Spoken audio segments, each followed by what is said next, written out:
Elvis lives and he works at a restaurant called Chow. We take a trip down memory lane and through history with Azzy and Crowley. And this episode, we meet the second of the four horsemen of the apocalypse. We're talking Good Omens, episode 3, right here at AfterBuzz TV. You're tuned in to AfterBuzz TV, the ESPN of TV talk. Now, let the buzz begin. Hey, AfterBuzzers! Yes! Hey, y'all! How's it going? What you doing?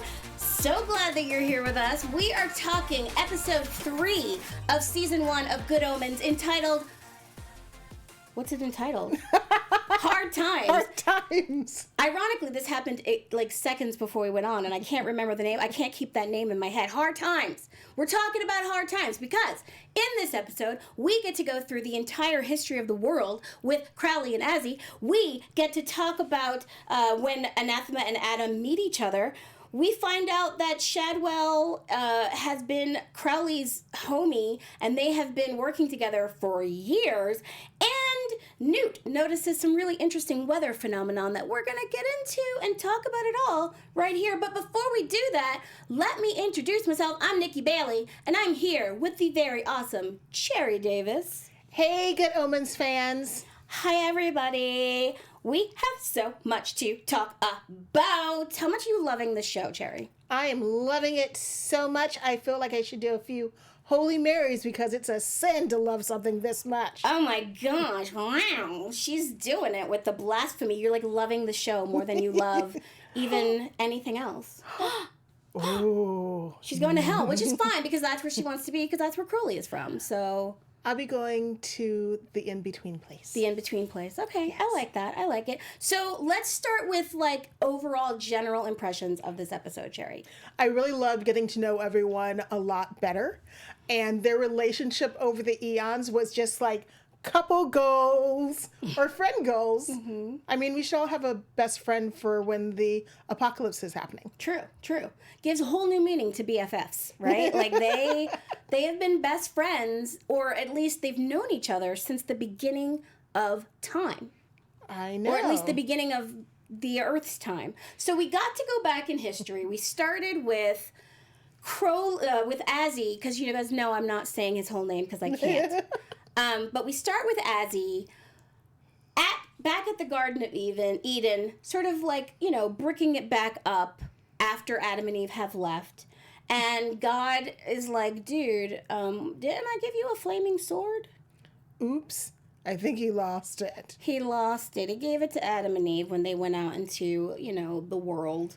It's a tough world out there. They needed something. So tough. I mean, they were barely dressed. They weren't. I mean, they just had some leaves. They weren't ready. So we got to go through history and see them at key points in history. And when we first started the episode, I was like, I'm not going to need to keep track of where they are in history. It's fine. I'll remember it. It's a lot of history between them. It's so much history. I mean, God smiting... two of everything? That seems a little unfair, and that boat was really small. What about everybody else? And I loved that, even Azzy in that moment when they're watching Noah loading up the ark, Azzy's like, you know what? God's a bit touchy right now. and I love Crowley's like, it seems a bit of an overreaction to me. I find their characters fascinating because neither one is truly all white, right, and neither one is all black. And I love how Crowley is sort of looking like, that don't seem right to me. Mm-hmm. I'm a devil, but it seems wrong. Right. And our favorite angel is like, well, God said we're supposed to do it. But he's but you're right, it's a little problematic. Very problematic. What was when we were going through their whole history, what was your favorite historical stop? Viva French Revolution! Oh, the French Revolution! Who wouldn't go to Paris for pastries? They make the best! I was chatting with somebody in our group, and of course, they said that Gigi Connolly, welcome to the chat. Hey, Gigi.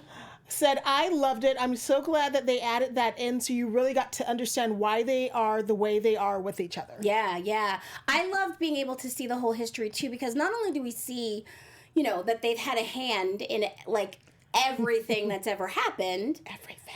But also we get to see how this friendship develops. We get to see maybe as feelings for each other grow and what that means for their relationship. My favorite time period that they stopped in was when they stopped to talk to Shakespeare at the Global Theater in 1601. I loved that Azzy had some like audience participation while watching Hamlet, and I particularly loved that the actor playing Hamlet thought that the play was rubbish. I just think that's amazing.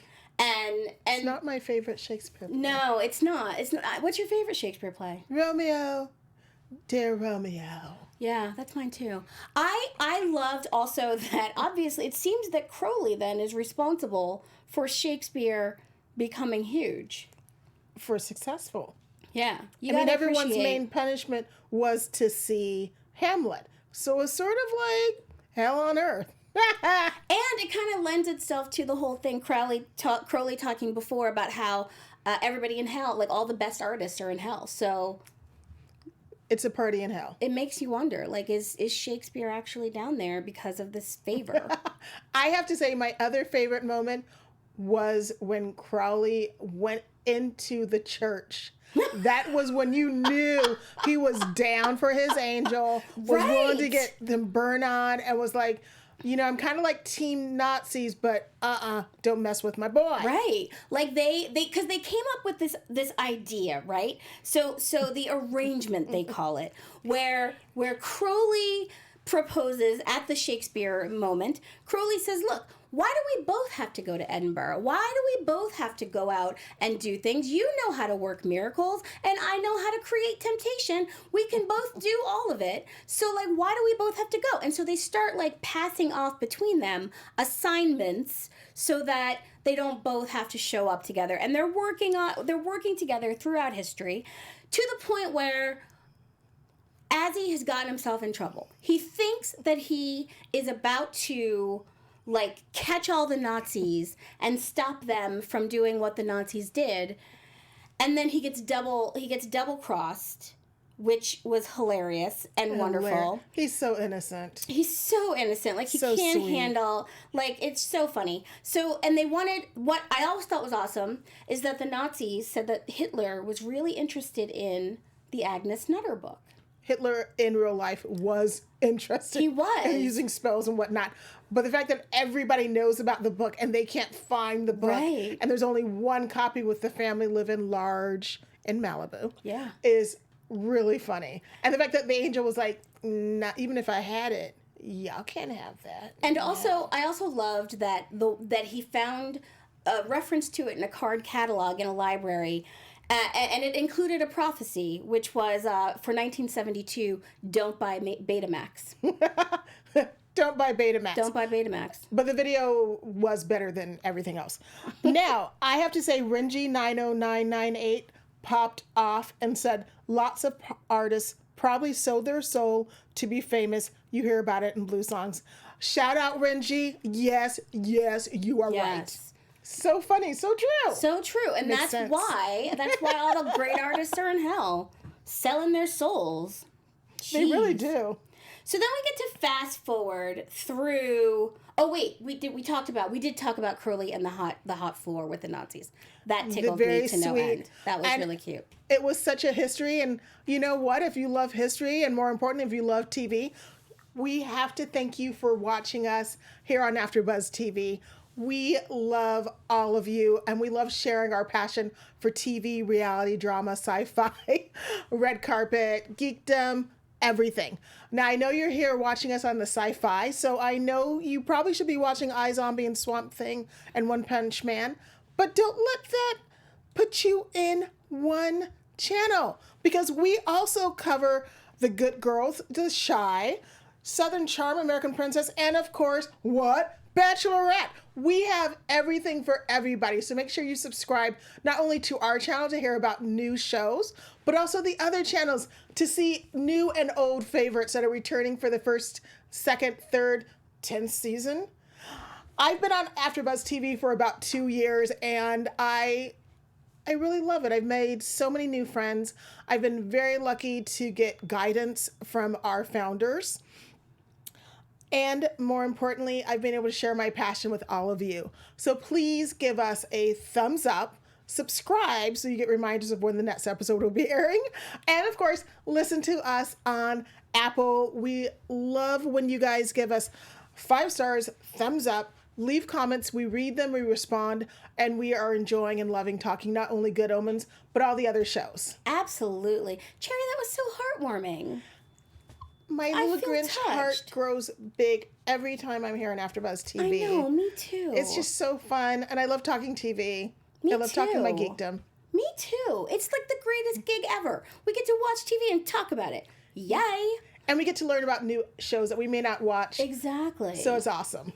So, okay. So now we've said our thank yous and our I love yous. We're going to get back to the good stuff, guys.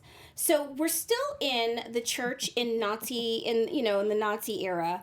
And I think that this, for me, after the bomb falls on the building, and as he is so upset because he thinks his books have gotten destroyed, and Crowley hands him a case with the books in it, that to me was the moment that Azzy fell in love with Crowley.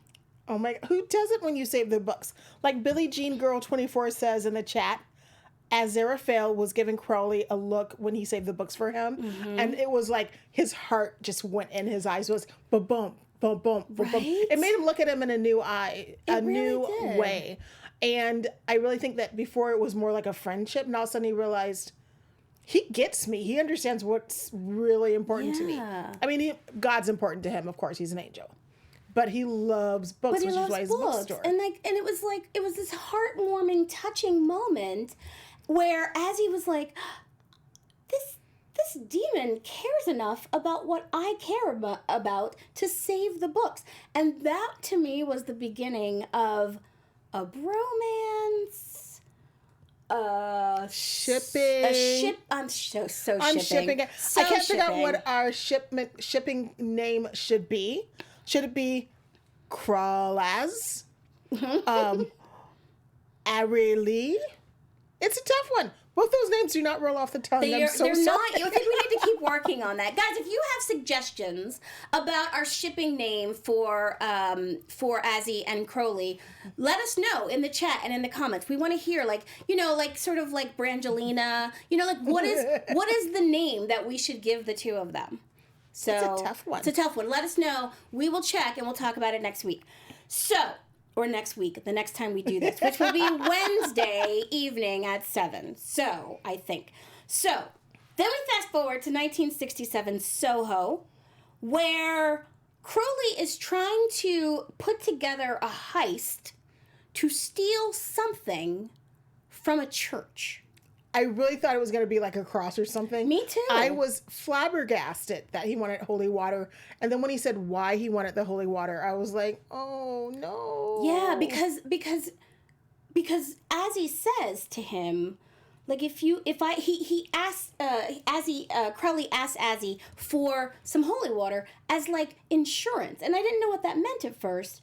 Then we find out that the holy water will completely obliterate Crowley's entire existence. And he wants the holy water so that if stuff goes down and he ends up getting in trouble for what they've been doing, he wants to save himself from an eternity of torture by taking the holy water. And to avoid the whole heist and return a favor, Azzy brings him a thermos full of holy water. What love is, or as I like to say, love wins. Always. When it's our boys. Mm-hmm. Gigi Connolly chimed in and said, ineffable husbands is what people have been calling them. Oh, I like that. That's kind of Ineffable cute. husbands. It's I cute. like that. I like it. But because it's undefinable, right? Yes. That works perfect. it makes perfect sense. Yeah. And it makes perfect sense that he'd want to be disintegrated out of existence because he's been on Earth for a long time. There's no way he wants to go back to hell. Right. It's gray, it's Right. dreary. I have a suspicion it smells funky down there. And I'm not sure what they eat, but I'm sure it's not tea and crumpets with Exactly. a spot of cream. And both Angel and Demon are very clear about how much they enjoy their time on Earth. So I get it, you know. Crowley doesn't want to end up having to go back down below. Constant torture. You know? He's not a favorite one down there. So let me ask you, what did you think after Azzy gave Crowley the thermos and Azzy is like, you know, maybe we're becoming friends now. Maybe we can go for a picnic or maybe have dinner at the Ritz. And Crowley is like, yeah, like we could go for like a drive and we could like go off together and spend the eternity together. What did you think? And then Azzy says, you go too fast for me, Crowley. What do you think he meant by that? He's been picking up on those vibes. I've been picking up on those vibes. You've been picking up on those vibes. Yes. Everybody in the chat's been picking up on those Picking it vibes. up, definitely. I mean, who wouldn't want to have such a perfect couple when you guys get along so well and you're different enough where it will always be interesting Right. and fun? They got the yin and the yang going on. I'm yinging with them. He was thinking, I'm on the path, but we need to take it a little bit slow, you know? And I personally believe not only in hell, but in heaven. They're kind of, you know, fluid about that sort of thing. True, I'm I think sure. they're pretty cool with it because, you know, you've been Yeah. around for a long time. Stuff gets boring. Yeah, gender and orientation, those are human constructs. Yeah. What do supernatural beings have need of these things? They do not have any such need. Yeah. So who's to say? You know what I mean? Ineffable husbands just need to happen. And that's good loving right there. Yes. Good and they don't loving. even have to fight about a last name because I don't think they have last They names. don't have last names. That's fine. But I do find their architectural designs very different. It'd be hard to match. Oh, between the heaven and the hell people? It's true. Because Crowley is very modern, very clean, probably cleans up after himself, expects total perfection. And our boy Aziraphale is kind of a slob. And, you know, he likes to messy. hold on to things. Like, A he bit of a keeps the hoarder. same jacket for 100 years. He's still wearing a vest from, like, a century ago that has, like, did you notice, and this wasn't in this episode, it was the episode before, did you notice that as he is adjusting his vest and he's pulling it down, you can see that the places where he's been pulling on it have worn away. Like, he's had the vest that long, like, potentially for centuries. So you have to, you're right, they're going to have a hard time finding a good Yes. house, yeah. But they would be able to compromise because love wins. Oh, always love wins. Happy Pride, everybody. Love. Happy Pride Month. So Crowley trying to, like, you know, he's trying to talk through. So finally we're back in modern times and we see Crowley in his bookshop kind of trying to talk through what he's going to say to Gabriel about what's happening right now, which was great because it was a nice little recap for us because we had spent the first part of the episode going through history. Now we're caught up. It is now the day or a couple of days or a day or so before Armageddon is supposed to happen.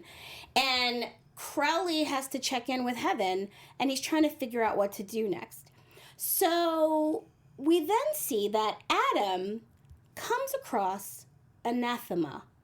She's breaking pots in her front yard. She's upset because she lost the book. I'd be upset too. Yeah, like it's her family heirloom. I'd be very upset. Yeah. I can't imagine her mom being cool with that. Nobody would be. I mean, it's been passed down for generations through this amazing family.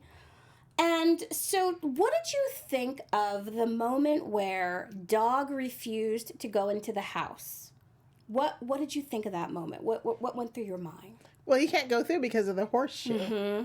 But then again, he loves his boy. Like every boy loves his dog and every girl loves her dog. Every child should have a dog. And when Adam called him in, he was like, no, I can't. And then Adam was like, no, if you want to stay with me and stay in my house, my parents said you have to come in. And the dog was like, I can't leave my boy. Yeah. He's becoming gooder because Adam isn't bad. He's chaotic a little bit. and a little willful, but he has a inner kernel of goodness and decency from his parents. Right. He learned how to be a good person. It's that whole nature versus nurture thing again that we talked about before. So Dog actually does go into the house, and we see that the horseshoe lights up, and God, the voice of God, says that hell became slightly less evil in that moment because Dog went in to the house. So Anathema gives Adam basically a tutorial in the world of the occult. So Adam comes in. She gives him a glass of lemonade. They do a whole chit chat about like what's happening in the world, and in this series of great cuts, because I loved the way they did that, so that we didn't have to sit through Anathema like explaining to Adam all the terrible things that are happening in the world. We got little glimpses, but Anathema has a real impact on Adam. And she says that she can see auras, but she can't, for some reason, see his. And I think this spell or his demon abilities kind of like is almost like a curtain. Mm-hmm. And so she thinks about it, and then there's something in his ability that makes you kind of forget about it. Yeah. It's like you can't really see him, but you see him, but you can't really see him. Because her not being able to see his aura is kind of like a big deal. Yeah. She's like that cool college or high school teacher that blows your little mind. Right. And she's blown his little mind. She's an American. She's from like a big city. She's beautiful. Cool. She's beautiful. She's like his little friends, but an adult, as in she doesn't conform to most adults. She's opinionated because he has his little female friend who's opinionated, who's strong, and that obviously he respects a strong, opinionated woman, which is why he likes her so much. And she speaks to him with like as though he were the adult he thinks he is, which I like. Like a little mini adult, which I like. Yeah. So one of the things I thought was interesting is they talked about, after that scene, they talked about the reason that she couldn't see his aura is that his aura... they said is for the same reason that people in Times Square can't see the United States, because his aura is actually much larger than just around his body. So most of us, your aura is just around you here, but Adam's aura is the size of England, basically. And so that was really interesting to me, and that she couldn't see. And you're right, because they do talk about the fact that that her signals get messed up when she gets closer to him. So now, we also saw that Crowley met a Shadwell, an early Shadwell, a Lieutenant Shadwell, during the whole church years, but that was the beginning of his relationship with the Witchfinder Army. Mm-hmm. He then hires them just to sort of help with little human deeds that need to be happening. And so fast forward to Newt looking through the ledgers of the Witchfinder Army and discovering that most of the people who are employed by the Witchfinder Army are kitchen utensils. He's kind of a scammy guy. Right? Like Major Spoon and Sergeant, Butter Knife. Right? And when they die, he asks for extra money. Shade. The thing is, I don't even think he had to ask for extra money. I think that when he died, when Major Milk Bottle died, and he let Azzy know, Azzy, as an angel, was like, well, obviously you send flowers and, a little something for a burial to help the family. That's what you do when people die. You do. Right? Yes, you send some food, drop a little money in the bucket to pay for the funeral. And never mind that this person never existed, but you have to admire Shadwell's, entrepreneurial spirit. He needs to keep a roof over his head. Being a witch hunter is not a big salary. And he's getting paid by both sides, by the angels and the demons. Gotta respect that. Respect the game. So much respect. Respect the game. Now, am I the only person that noticed when you saw Newton's tie? I did not see. Are there any other Doctor Who fans? No, what was on his Newton's tie? If you look at the tie, it's an homage of Doctor Who number 4, Tom Baker, who's, of course, my favorite Doctor. Aww. Much respect, Neil. Much respect. Nice. Interlocking fandom. I love that. Well, there's going to be some interlocking fandom because David Tennant, who, by the way, can we just talk a little bit about how he was looking in this episode? So stylish. OMG. In every era of history, I was like, yes, give it to me. Gotta wear black. I would raid his closet so hard. So hard. So hard. And I don't know, you guys, let me know if you guys are if you have seen this at all. I feel like David Tennant is kind of channeling from Love Actually, Billy Nye. Do you remember Billy Nye and Billy Mack as Billy Mack in Love Actually? I feel like David Tennant's performance is very similar to that. Very kind of like, you know, like very suave and debonair and sexy and slinky, though, because he's also a serpent. So, I don't know. Think about it. Watch Love Actually sometime between now and Wednesday, and let us know if you can see the similarities, because that, to me, is making it even funnier. His whole performance even better. So much better. So much better. I was thinking he was channeling Johnny Cash. Oh, yes. There's definitely some Johnny Cash in his performance. I love that. Yes. What do you guys think? What are you seeing in these performances? Let us know in the comments.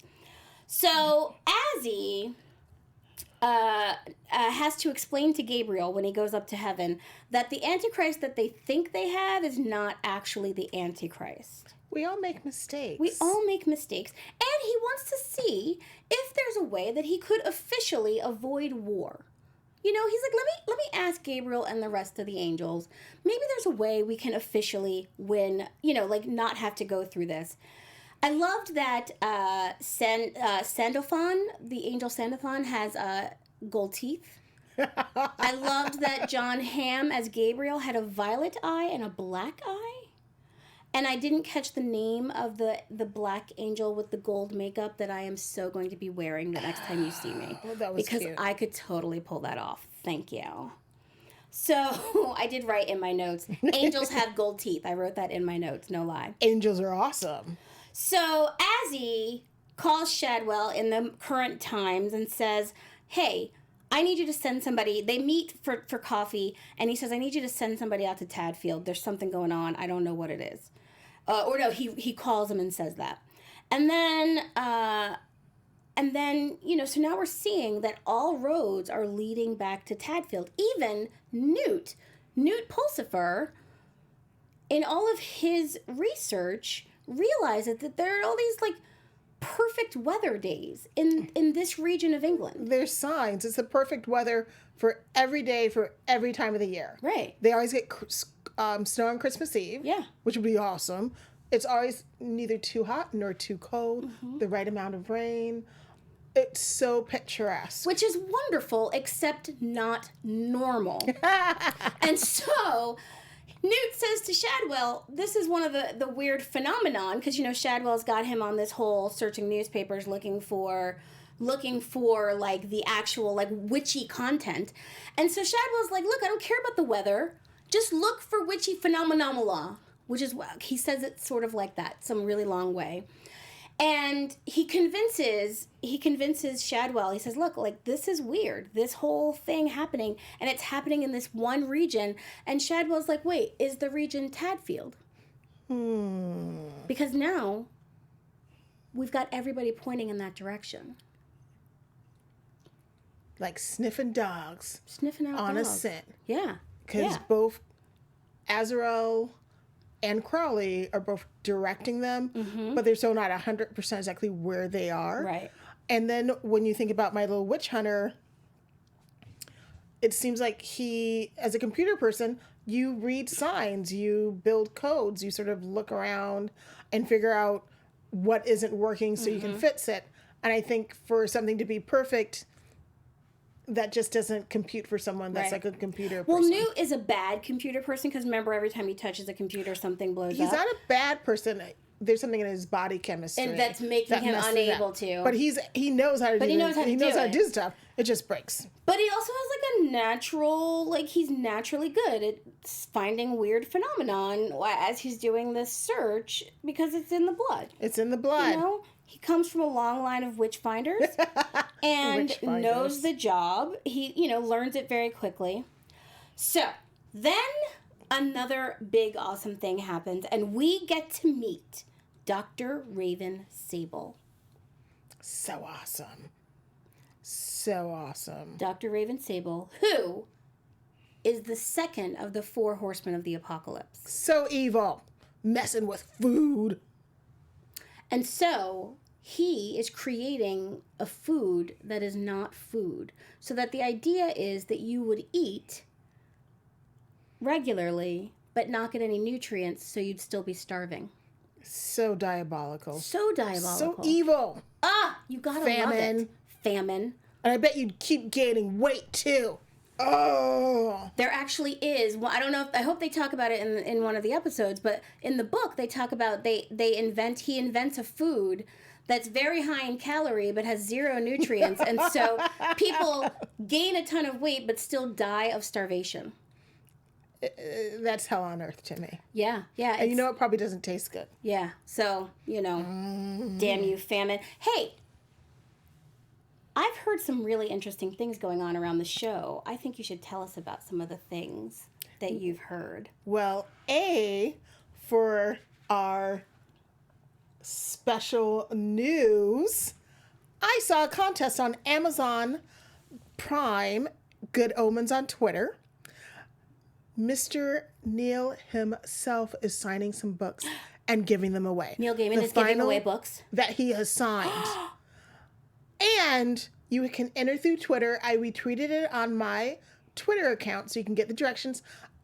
It ends, I believe, on the 12th, but don't judge me if I'm wrong. Look at my Twitter account to confirm. I'll retweet it again later on when we're done.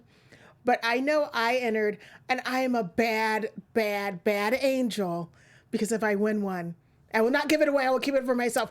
But I will bring it on the show and show everyone, and then say, mine, my pretty, precious. There's that devil side coming up again, Cherry. You know, Team Crowley. I know.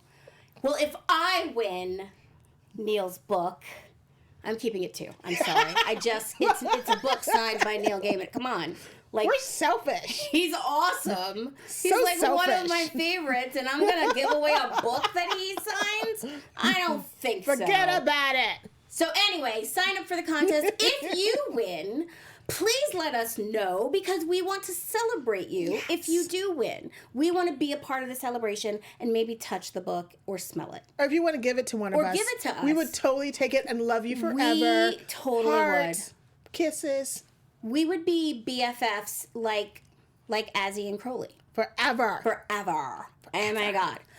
Let's get into a little bit of our special segment. So one of the things that we decided that we were going to do with this show is we were going to talk about angels, demons, and definitions. Because we're learning so much in the show about, how Terry Pratchett and Neil Gaiman think the universe works. But there's also a lot of people who have their views about how the universe works. They have a lot of people, and they created religions. And the religions have all kinds of stuff in them. And so we're going to talk today about the angel Aziraphale. Aziraphale is the alternate, sort of like the coinciding with Raphael, with the angel Raphael. He's supposed to be the one who blows the trumpet to signal Armageddon. Armageddon. Yeah. So last week we talked about Gabriel, who is the voice of God and comes to deliver God's messages. But Aziraphale in the Muslim tradition is the angel who blows the trumpet before Armageddon, and he in the Islamic system is one of 4 archangels. The other ones are Michael, Jibril, and Azrael, and it's believed that he will blow the trumpet from a holy rock in Jerusalem to announce the day of resurrection, and he's commonly known as the counterpart to the angel Raphael. So I think we should be all on the listen for some trumpets blowing. I am shocked to realize that.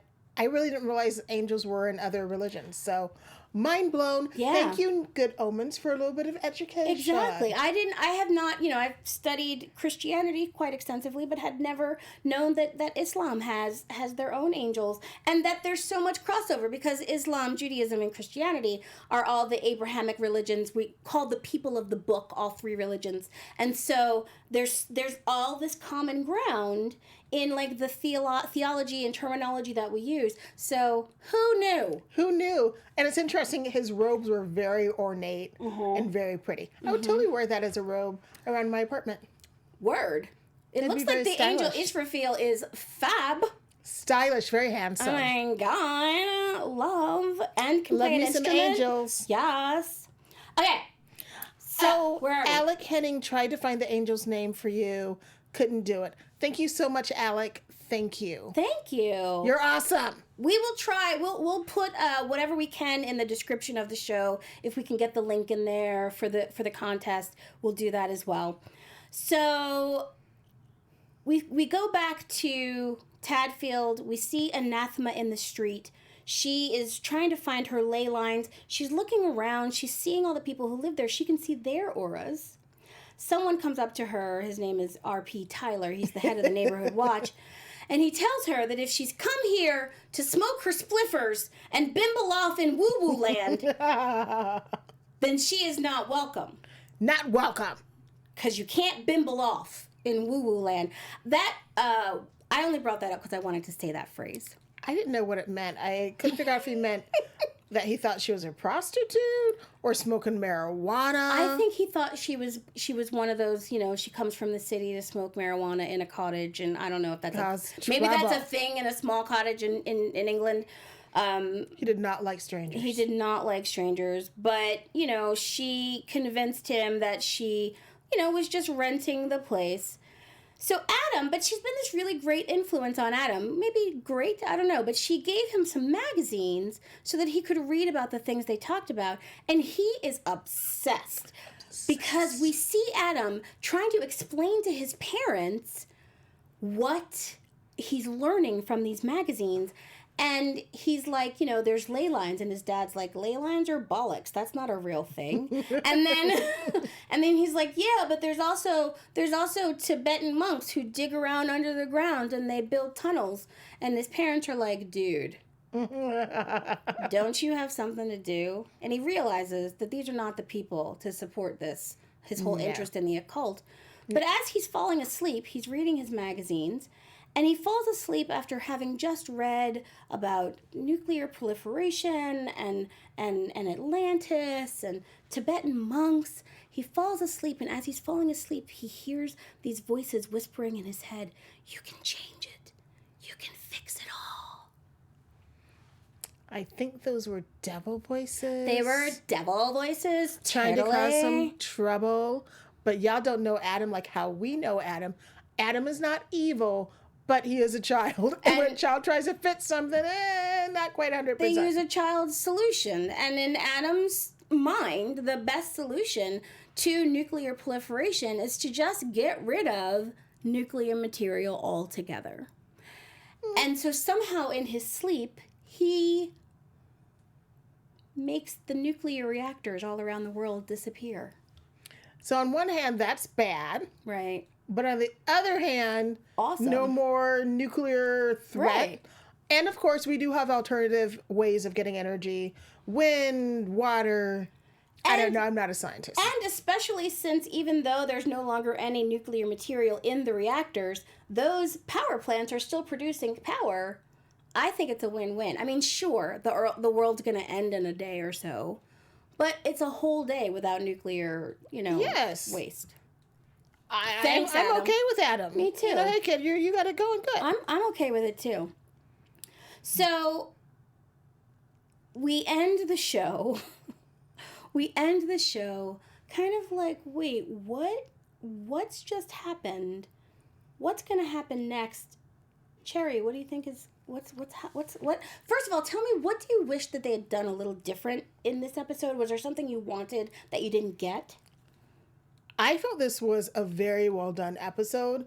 It really moved us on to the next episode that's coming up. And more importantly, it really highlighted why they're so close together and their relationship. Because it could have been them being adversarial or frenemies. Word. Yeah. But instead, you see how Crowley has saved Aziraphale twice. Both times kind of not super convenient for him. Yeah. And both times he got in trouble because he's just innocent. He doesn't seem to understand how humans are. We're terrible. He's so trusting. Too Because he's trusting. an angel. Too nice. Ozzy. So nice. But yeah, I thought this was a really great, well done episode. And you can really tell that the person who wrote the book is writing the show. So because clearly. it enriches it so much. And it's true to the overall book, but he adds some modern twists because, the book was written quite some time ago. Yeah. I have to say, usually when I watch an adaptation, I either want them to go completely different from the book or stick to it to the letter. And I love how close to the book. Like, I legit read the book the day, I had read the book many years ago, but reread it again before we started doing this show. And it's so perfectly envisioned, so perfectly translated from the book to the show. I have no critiques. I can't say there's nothing I can say. Everything about this show is perfect to me, especially given that the book is so there's a reason that it has a huge following. It has had a huge following since it's been out. It's such a great book, and I love that they're so true to it. So I can't say I wish anything happened differently. I will say that I am very much looking forward to watching what's gonna happen in terms of Adam discovering his abilities. Is he gonna realize? When is Anathema gonna realize who she's dealing with? And I'm really looking forward to Anathema and Newt meeting. Yes. I don't know if that's a spoiler. They will meet, but no spoilers. I'm looking forward to that because I think that's gonna be fun. Everything is fun about this show. And as they were saying in the chat, Alec Henning read the book because I was interested in the show.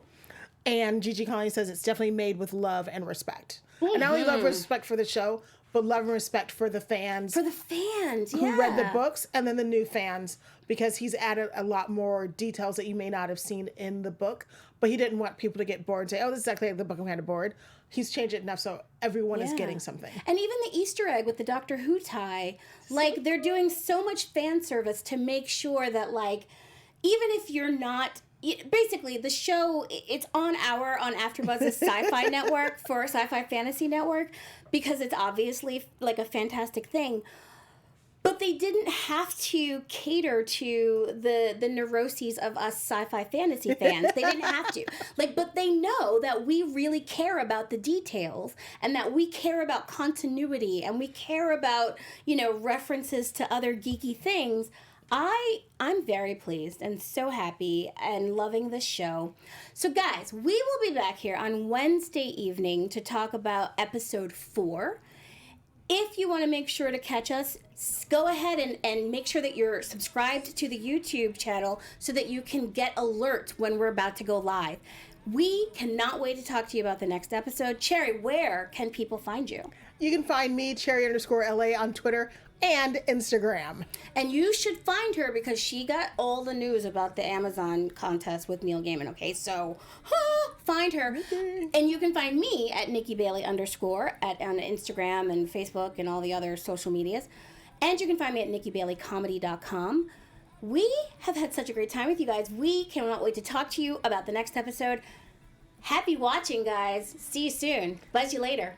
Bye. Our founder, Keven Undergaro, and me, Maria Menounos, would like to thank you for tuning in to AfterBuzz TV. Remember, we're not just the first, we're the biggest in the world, and we're the only destination for all your favorite TV shows. Whatever you crave, we've got it. So go to AfterBuzzTV.com and check out our lineup. Buzz you later. The views expressed herein are those of the hosts only and do not necessarily reflect the views of AfterBuzz TV or its owners or principals.